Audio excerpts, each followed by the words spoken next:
앞으로 건설공사에 있어 하도급 업체에게 부당하게 비용과 책임을 떠넘기는 불공정 계약은 법률로 원천 무효화되는 방안이 추진됩니다. 정부가 건설업계에 만연한 갑의 횡포 막기에 나선 것인데요. 자세한 내용 김준영 기자가 보도합니다. 수주산업 특성과 수직적이고 다단계 생산 체계로 불공정 거래가 끊이지 않고 있는 건설산업 문제를 해결하기 위해 정부가 팔걷고 나섰습니다. 건설 현장에 다양한 형태의 불공정 관행을 개선하고 정당한 대가를 주고받는 공정한 거래관계 정착을 위한 대책을 마련하고 시행에 들어갔습니다. 우선 정부는 하도급 업체의 비용과 책임을 일방적으로 떠넘기는 불공정 계약 내용이 있을 경우 해당 조항의 효력을 법률로 무효화하는 방안을 추진하기로 했습니다. 예를 들어 설계 변경이나 물가 변동으로 인한 공사비 상승을 계약 내용에 반영해주지 않거나 손해배상 책임을 하도급 업체에 전가하는 것 등은 불공정 계약으로 보고 효력을 인정하지 않겠다는 것입니다. 하도급 계약의 공정성을 제고하기 위해 불공정 하도급 계약에 대해서는 해당 조항의 효력 무효화를 검토하고 발주자가 하도급 계약의 불공정 여부를 점검토록 의무화할 방침입니다. 불공정 계약 내용 무효화 문제는 추후 법리적 측면에서 보다 심도 있게 검토하여 방안을 확정할 계획입니다.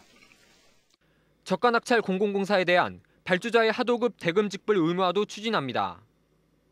저가 낙찰 공사에서 하도급 대금 체불을 막기 위해 발주자가 원도급자를 거치지 않고 하도급 업자에게 직접 공사 대금을 직불할 수 있도록 하고 있지만 임의 조항으로 실효성이 없는 만큼 앞으로 관련법을 개정해 모든 공공공사를 대상으로 직불 체제를 의무화한다는 방침입니다.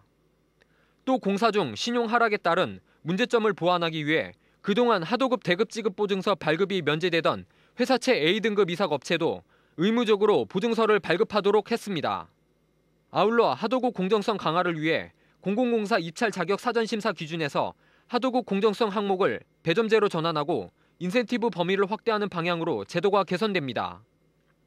이와 함께 건설 근로자의 권익 보호를 위한 임금 지급 보증 제도, 우선 변제권 인정 여부를 검토하는 방안 등이 추진되고 건설 장비 업자에 대한 보호도 강화됩니다.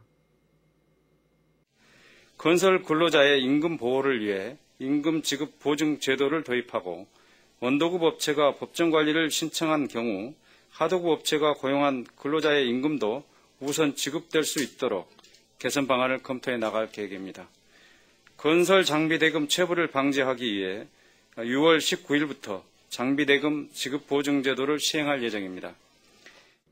정부는 이번 대책이 조속히 시행될 수 있도록 국토부 산하 5개 지방국토관리청에 불공정 하도급 해소센터를 설치하는 등 불공정 하도급 행위를 강력히 제재하기로 했습니다.